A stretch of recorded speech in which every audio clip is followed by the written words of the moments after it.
नका आणि जास्त काही बोलत नाही। सकाळी 10 वाजल्यापासून अतिशय मोठ्या संख्येने आपल्या जिल्हा परिषद गटातील अनेक मंडळी या ठिकाणी आले। खरं तर नेत्यांना बोलायचं आहे, आपल्या तालुक्याचा अभिमान आहे। 40-50 वर्ष स्वातंत्र्यापासून आपल्या तालुक्याला संधी मिळाली, नेत्यांच्या रूपाने खरं तर ही संधी आली आणि आपल्याला अभिमान वाटण्यासारखे खरं तर इथं सभा असावे आणि जे भावी खासदार आपले होणारे हे तुमच्या गप्पा मारीत मी पाहिलं। मगाशी येऊन समोरच्या खुर्चीवर बसले म्हणजे तुम्हीच खासदार होणार आहे।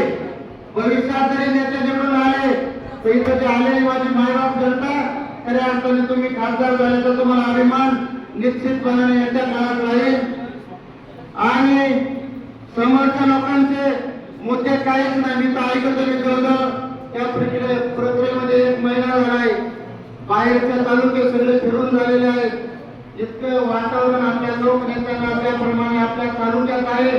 कधी कधी आमच्या चर्चा होती की आपल्या तालुक्यापेक्षा सुद्धा एखादा तालुका नीट जास्त देऊ शकतो, नेत्याला अशी परिस्थिती आहे।